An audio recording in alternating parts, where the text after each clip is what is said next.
I would like to introduce Nick Sargent. He's the Global Director of Partnerships for Burton Snowboards, and he is going to give us a presentation on their activation, and then we'll do a Q&A. So thank you guys for being here, and welcome to Nick.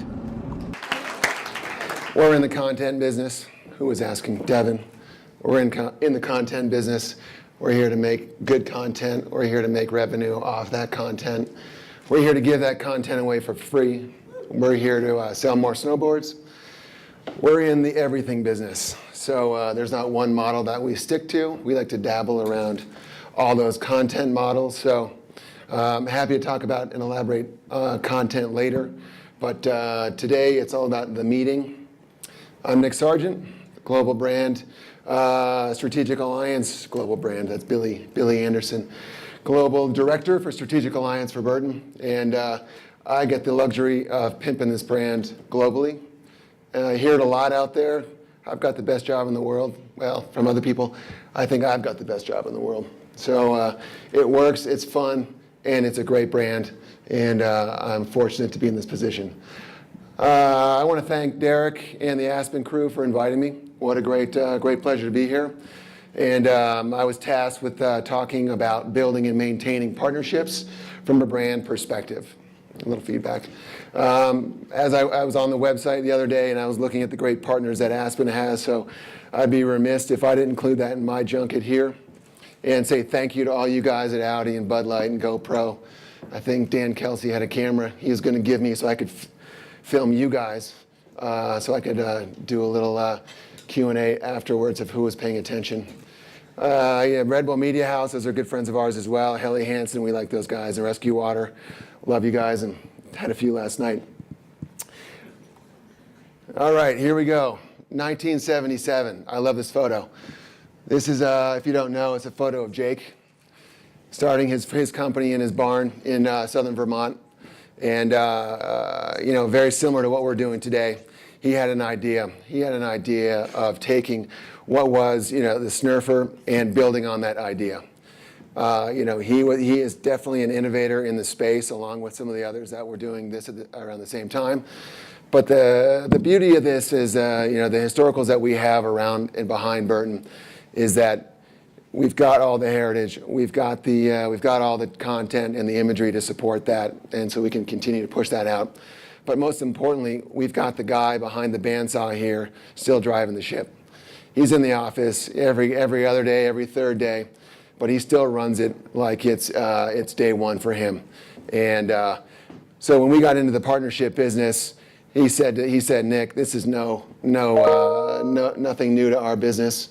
Speaking of the content guy, I guess I don't know how to get that off my machine, but he's, Jake, as a pioneer, he was out there in the back of his Volvo, loading it up with snowboards, driving around the country, pimping the brand and trying to get people to get behind snowboarding. So when it comes down to brand partnerships and getting people excited about snowboarding, there's not a better guy that I get to go talk to and throw my ideas over his bow as to what's cool, where he sees snowboarding going, and what type of partnerships that not only he wants the brand to engage in, he personally wants to engage in, or how are we going to push snowboarding and push our brand even further. 35 years ago, Jake created the US Open. This was Jake's first big major marketing initiative, and he had sponsors that he got on his own. Suzuki, Jeep, TDK, Pepsi. He had some relics out there, and but he was out there doing what we're doing today. So from a partnering and a brand perspective, he really pioneered what I call brand partnerships in this winter sports space for all of us. So I owe a big debt of gratitude for him, not only for everything we do all day, but also for creating this space and giving us the ability to promote our brand and what we all love to do, being out there in the winter. But again, none of this would have been possible without Jake, and he's really paved the road for us to go and talk to some of the brands that we have worked with and or are currently working with. So I've been at Burton for 10 years.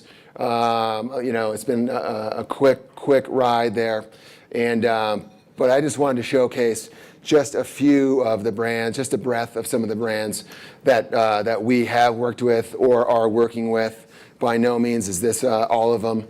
I got bored in PowerPoint copying and pasting logos up here, but these were some of the cooler ones that I like, that I've affected change at Burton. And whether it be from Warhol to Rolex to Nokia, Pirelli is a great one, Red camera, GoPro, Ducati, and the list goes on and on and on. But again, it's real fun to have a variety of brands in our portfolio and friends within these brands that we can pick up the phone and we can call them up and say, hey, I have an idea. Where's CJ? I want to make a movie and I want you to pay for it. And this is what we're going to do together. And this is how we're going to share that for free. Or we can call up our friends at Red Bull and say, hey, well, let's make some content and let's sell it together. So it is a lot of fun. And again, this is just a variety of the brands I thought was super cool to showcase. So getting into the meat of what I was asked to talk about and building these partnerships. It's not easy. I know a lot of you are out there, pressing the flesh and hitting the pavement, trying to look for additional dollars and partners and cool opportunities. And the things that really ring in our office is how we're going to align these partnerships with our business objectives. And that's always the first and foremost question I ask myself if it's a phone call from who knows who, talking with the GoPro guys, or I'm talking to the Red Bull Media House guys. How is this going to align with our business objectives? And so part of what we need to do internally, and what my primary job at Burton is to channel those conversations and feed those within the organization to the right stakeholders. It might be brand, it might be product, it might be PR, it might be sales. I got to take that partnership to them and get buy-in. Say, hey, here's a great opportunity for us to generate awareness. Here's a great opportunity for us to extend our brand. Here's a great opportunity for us to go out there and work with a brand that we're maybe not comfortable with, but the end result is going to equal X. And so, when I start that process, what I do is, within the stakeholders in Burton, I try to define what is it we want to achieve. What is it that that's important to Burton here, and how are we going to take this partner not only to the next level with Burton, but how are we going to achieve mutual success? The next thing I like to throw out there is defining our end goal. What is it? Is it awareness? Is it penetration, endemic or non-endemic? Is it financial? What is that end goal we're looking for? And so when you post up a new opportunity and you put those questions to it, you're going to get different answers from each of the parties within the organization. So again, it's taking all of that information and trying to define what is going to be the perfect partnership, and then beyond that, what type of partnership are we going to get out of this? What are we looking for? Is it a brand collaboration with product? Is it licensing? Is it partnership? Is it pure sponsorship? So, when you kind of run the opportunities through these filters, then you start to create a very clear picture of what you want to do and how you want to do it with that brand. This is my favorite one, and I get that a lot. Did I go back? Yeah. And this is directly from Jake. And every partnership that we develop or bring to the table goes through the Jake test. And he's the first guy that we run it by. And he always comes back with the same quote: build a partnership that I care about. Don't bring me a piece of shit partnership that's not going to drive business. It's not going to raise awareness. Bring me something that's cool that I can get behind, and the rest of our organization can get behind. And that's the next step to the process, is getting the company behind the deal. Everything starts and stops with Jake, but there's a lot of other people and decision makers in the mix. But get the company behind the deal. It's going to make it a hell of a lot easier. Develop a partner connection to the brand, first and foremost, to the sport, and to the lifestyle. We talk about Burton as a winter sport brand. We are in this lifestyle space as our competitors are as well. It's a 12-year season for us. I'm sorry, 12-month season. And we're out there. We're pushing snowboarding, we're pushing apparel, we're pushing content, we're pushing our riders. We're looking for new ways to get our brand out there and raise awareness. Without creating that partnership and that pure connection to what you do, you're always going to have a miss, and that results in a shitty partnership that will end quickly. The next thing, we were talking about authenticity before in the last session, and that's a word that we use quite a bit, and it has many variations. The part of the authentic term that we use is, we still have the guy who created this company at the helm. We can talk about credibility, we can talk about authenticity all day long, but the reality is how does that affect your business, and how does that contribute to what you have to offer? So we are trying as hard as possible when we bring partners in to keep that authenticity and help the partner understand our side of authenticity, as well as being a good listener and understanding the other partner's side of their own authenticity, which sometimes doesn't dovetail that well. The next step in the process is really creating that emotional equity. And that's where you come into work and you're stoked to get that phone call from a partner. And maybe it's good, maybe it's okay, but nevertheless you're stoked, and everyone else in the building is stoked. How do I get my hands on a GoPro camera? How do I get my hands on a set of mini car keys? How do I do this and that? So once you create that emotional connection, then you have the ability to maneuver that partnership into different areas of the organization and help to grow that partnership. And then the last part, and this is depending on who you talk to, they would say this is the first part, but the last part, is I really try to get the riders integrated into the partnership from a counseling, is there room to include riders into that partnership?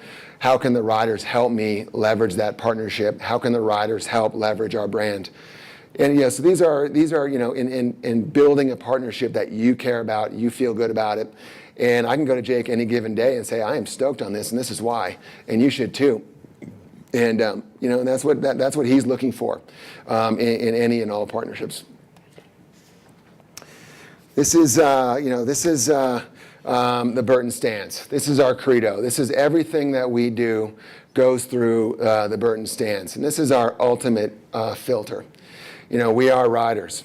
We ride, we live to ride, and we're here to promote riding. And we work like we ride, and we ride together.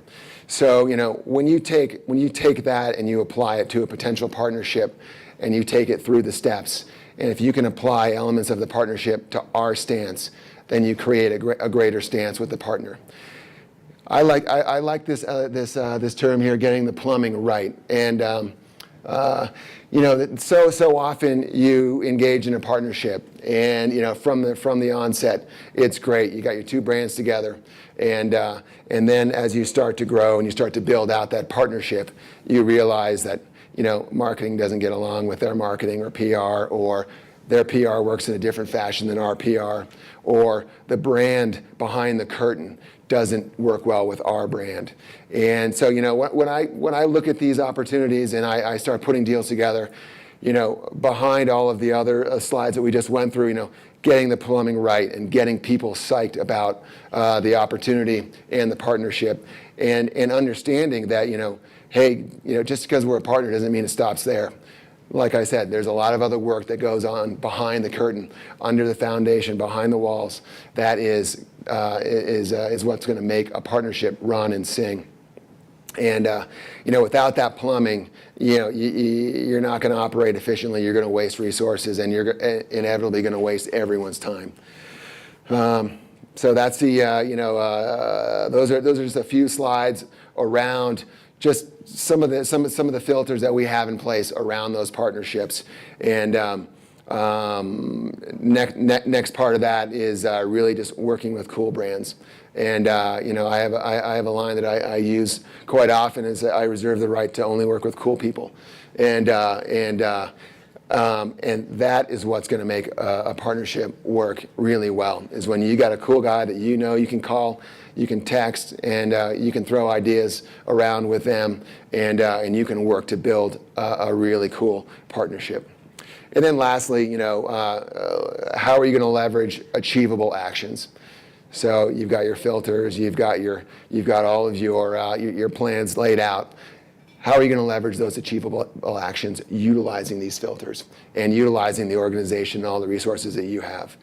So that's, in my world, that's getting the plumbing right and really taking something that's cool and making it even cooler. The next slide I'm really stoked on, and I'm really proud of this partnership. This is a partnership that we have with Mountain Dew. And when I talk about early partnerships with Burton, Pepsi and Mountain Dew were one of the first partners that Burton ever had, 25 years ago. And I think there was an article in Sports Business Journal around Mountain Dew getting involved in action sports at the very early side of it. And, it's true. They were working with Burton long before I was there and long before a lot of you were in this industry. And so when I came into Burton and we started looking around at different opportunities, maybe some low-hanging fruit, Mountain Dew jumped out quickly, and I was looking at it how can I make this cool? Red Bull's out there, Monster's out there, energy drink category is exploding. And the one thing that really jumped out at me was one of our corporate and company initiatives is sustainability. And in talking to Mountain Dew, it's like, hey, we've got this new initiative, sustainability. How are we going to work together? And at the same time, Mountain Dew was having the same conversations with their people. And so we decided, let's take a non-novel approach, and let's take some recycled plastic bottles, and let's turn that into yarn, turn it into fabric, and turn it into product. So out of that relationship, we created the GMP, Green Mountain Project. And we're up to 447 SKUs right now in that one category. And that's all made with recycled plastic, thanks to our friends at Mountain Dew. And so through that, we've been able to create not only an iconic partnership, but really a true 360-degree partnership. And this is where we have the ability to create product, create marketing and communication around that product, create retail programs and initiatives to flow money back into the program. We've got an event partnership where we're working with our friends at Vail. It's a Pepsi Pour.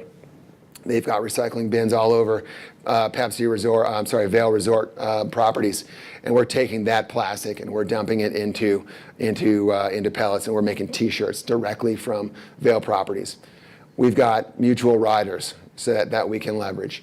And then going back to content, we're creating content, and we're creating lots of it. And this is, in its true form, a perfect 360-degree partnership where we're affecting many parts of the organization, but we're also creating really cool awareness around snowboarding and sustainability. To that point, we were able to sign Danny Davis off Analog onto Burton, and Danny Davis is the new face of Green Mountain Project. Just re-signed with Burton for 3 more years. He just re-signed with Mountain Dew for an additional 3 years, I believe. And so now we have an athlete that not only embraces the whole sustainability lifestyle and product that we make at Burton, but he's able to leverage that with Mountain Dew as well. So it's just not a here's your drink and put your logo on my head. He's actually super stoked about it. And to that, and this is again, I'll talk about this in a second, but this is where is my cursor on there? Oh, there you are. We're able to make this commercial spot with Danny.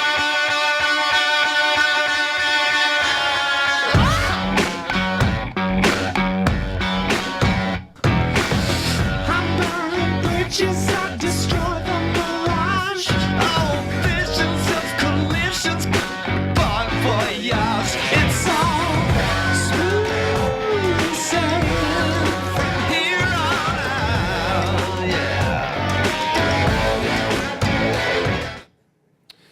So that's a commercial unit we did with Mountain Dew, and you maybe you've seen it on ESPN or MTV, but it's in circulation right now, and it will continue to stay in circulation through Q4.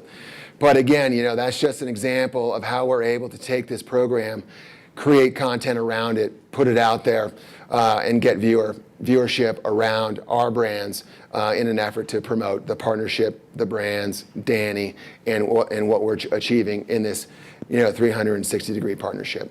And this Dew partnership is cool because it's a national partnership, so we're able to affect that partnership right here in the U.S. And it makes it easy. They're down in Purchase, New York. It's just a quick flight away, but so we're in the same neighborhood, which makes for a lot of meetings, but a lot of cool dialogue around that program. Another partnership that I'm really excited about and proud of as well is our relationship with Mini. So this is a global partnership. So we work with Mini out of Munich. They're owned by BMW, and they're no longer an English brand, if you didn't know. And much like the partnership with Mountain Dew, we took this same 360-degree approach with Mini. We didn't want cars, we didn't want things of that nature, but we wanted to utilize what Mini had to offer in social and in bodies and in global retailers. And we wanted to work with them to help promote and push their All For Countryman. So a couple images here. This is an image from our 2013 bag catalog book, where we've got Mini integrated into the fabric of what we are at Burton. Everything from content and product and riders and so on and so forth. And then the other photo there is just they're also an event partner. This was in New Zealand last week at the Burton High Fives, and they're fully integrated and on board with that event and all of our other global events.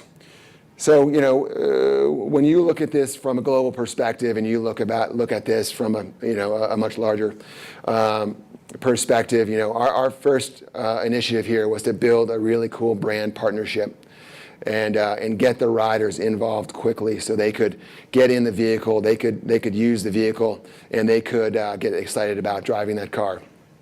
It's no truck, it's no Suburban by any means, but you'd be surprised what you can fit in that car.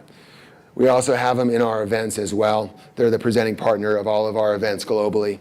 And we couldn't be happier with their participation and the amount of leveraging that we're doing within just the event space through marketing and social and content and so on and so forth.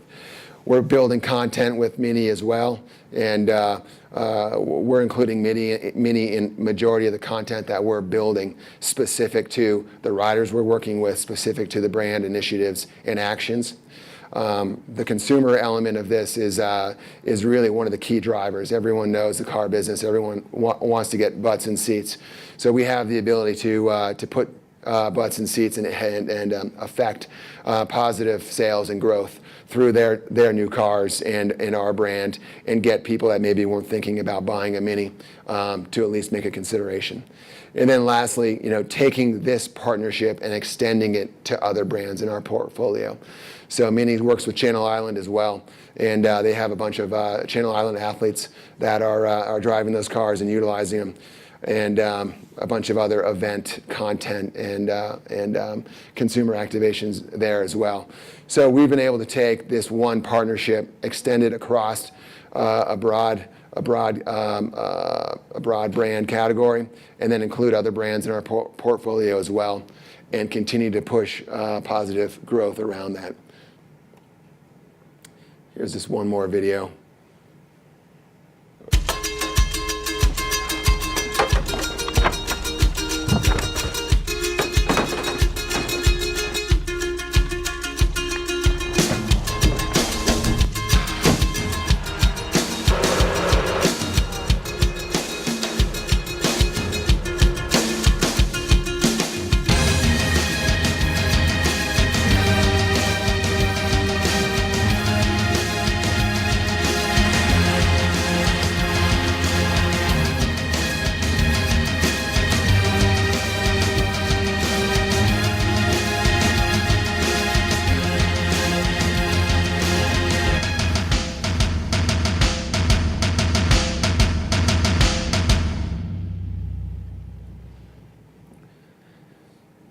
That's an edit that our team guys put together. Rain day and squaw, they were there filming this spring, had nothing to do, so they decided to make an edit. So, it's just a cool thing that we get to do with our content team and our team. We have these opportunities to create that content, which wasn't part of our relationship. It's just a added value piece that we sent to Minnie. They loved it. It's on their Facebook page. It's on in their magazine, digital magazine. And it's just a cool way for us to say, hey, we like this relationship a lot. Our riders like it, and let's make a cool edit that we can all get behind. This is a different type of partnership here, and this is more of a licensing arrangement. And this is, I get a lot of heat. I call it a partnership because it really was a true collaboration. The basis of it is a licensing agreement. But Pottery Barn called us up a few years ago and said, hey, would you guys be interested in making bedding? Our first thought was no, thanks.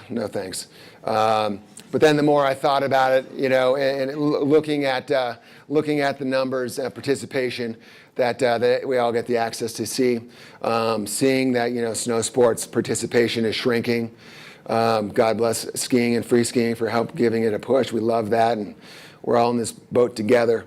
And the thing that really jumped out at me was, this is a way that we can test our brand strength in the mainstream.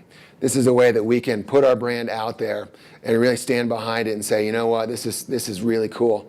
So I called up Pottery Barn and I said, hey, we'd be interested in opening up dialogue with you as long as we have creative control. And nothing gets approved without our chief creative officer's stamp of approval. So it took me about 5 or 6 times to get this one through our alignment process and creating a cool partnership that I can get behind. Jake comment. But I kept at it, and we finally agreed to do it. And so this is the second series.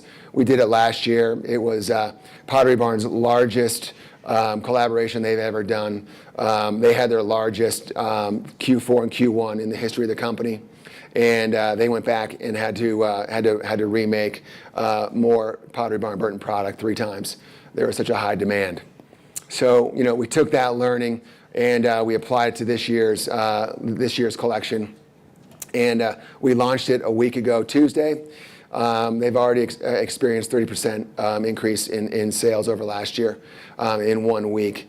And but again, this was a way that we could take our creative assets that we have from apparel, from t-shirt, from socks and underwear, base layer, take that creative and apply it to duvet, sheets, pillows, wall hangings, lights, lamps, throws, and put our brand out there to a much broader audience. And through that, we've got the cover of Pottery Barn for the second year in a row for this month. And this has a reach of 2.3 million households.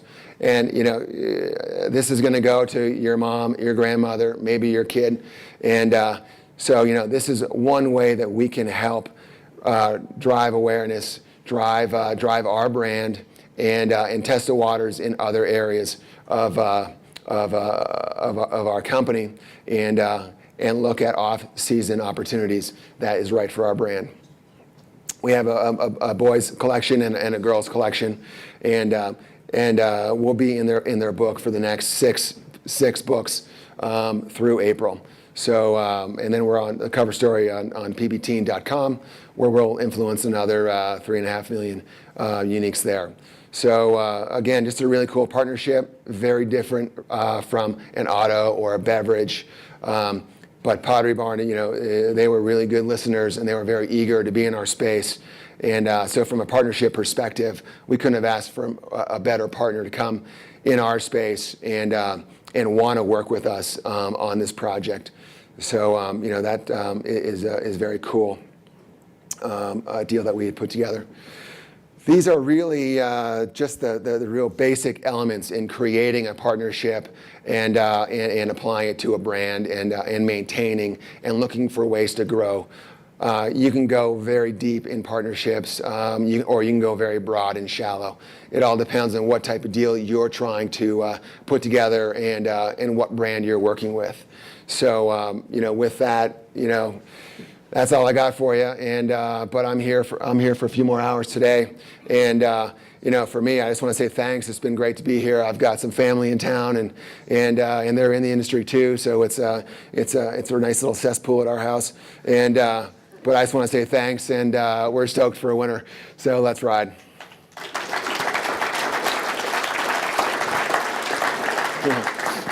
We have a few minutes for questions if anyone wants to throw any questions out. Otherwise, I know Nick's sticking around through lunch, so Yeah. grab Nick on the side.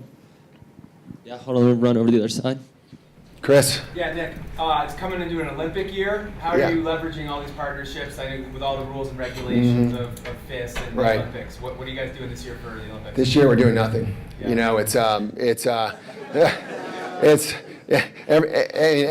don't know if you've been there. I'm sure you've heard the stories, you've read the articles. It really is a challenging environment to do anything. When I look back at the last handful of Olympics I've been to, we have brought in our partners, and we've looked for ways to leverage our partners at those games through hospitality, through the athletes, through working with their whether they be dealers or distributors or whoever they might want to entertain. They use us as a vehicle into the Olympics. Because of all the rules and regulations around the Olympics, it really makes it difficult for us to do anything. We love to push the envelope of IOC, and one thing that we are doing is we're doing the Olympic uniform for the U.S. snowboarding team, and as far as anything on site, it's going to be very minimal. We'll have a very small crew there, and we're just going to take it one day at a time. And if a really cool opportunity jumps up, we may jump on it. Or the U.S. Open is the first snowboarding event after the Olympics. We'll have majority of the Olympic field at the Open, so we're going to have a big event and welcome home party to all the Olympians. Not just to the U.S., but to the U.S. Open and snowboarding. So that'll be about the extent. Yeah. You had a question over there. Quick question. When you were talking about doing your deals with your partners, I mean, there's many parts to the deal as far as, terms and structure and financial considerations. One thing you really pointed out was how you were working with that plumbing. Can you lay that out prior to doing the deal, or is that a deal point up front, or do you do that after you've signed it and then you hope that everybody meshes together? Good question. The idea is to do all the plumbing up front. You don't want to come in after the floors are laid down and decide you want to put some radiant heat in. You do it up front, and it's a lot of building it into the proposal and being just up front about this is how we're going to do it. This is who's going to be included. Let's meet the team, and then as you get closer to inking the deal, everyone starts having their own dialogue and sharing their own responsibility in the deal. So it's best to do it up front. That makes all the work on the back end a little bit easier, much easier. Hey, Nick. Yeah. Christian with Hey, Aspen Christian. Skiing coming. Yeah.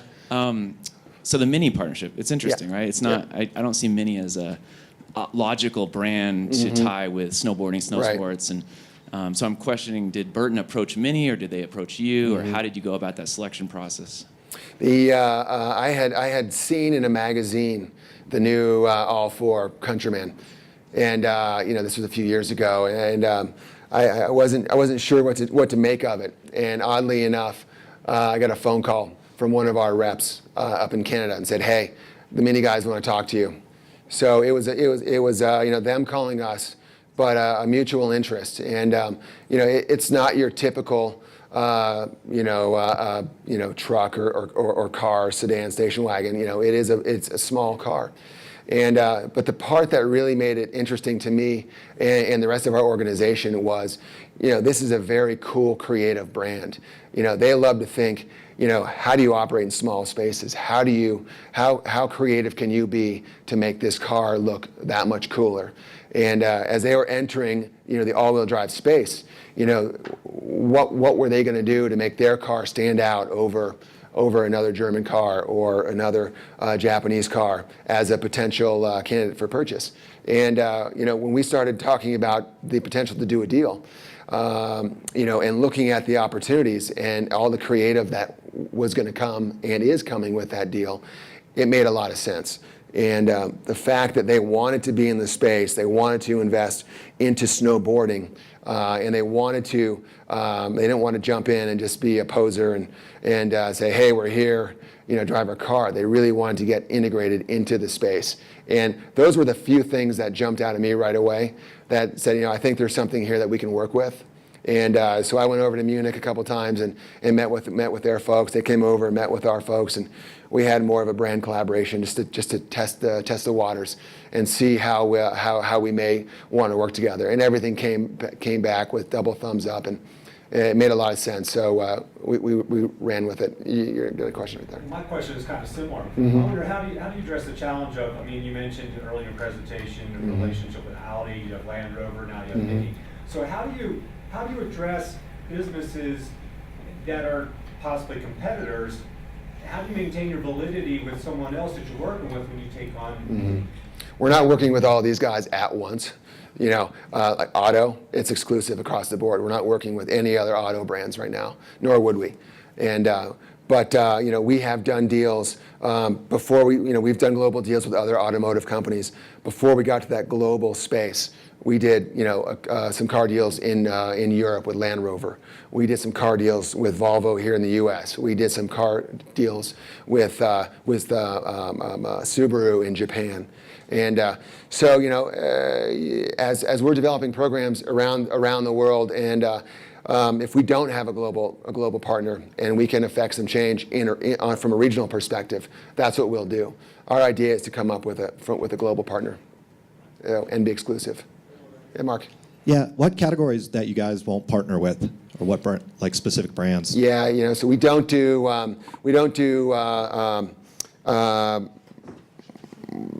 what the hell, sexual pleasure condoms, sexual protection. Those guys call us all the time, and they want to do something, and it's we've all seen different. I can't even think of a name of a condom company anymore. But anyway, it's they called ribs or whatever they call and say, hey, this is cool, and in some ways it is cool, but other ways, Jake just doesn't want to deal. He doesn't want to do that. Tobacco, I had a good deal teed up with Snooze General, and he said, no, I don't want to do that. Military, we don't do anything with the Army, Navy, National Guard, any of those. There are a lot of brands out there that we won't work with, and or categories is probably better said. So. All right, let's hear a round of applause for Nick. Cool. Thanks, guys. Thank you for being here, Nick.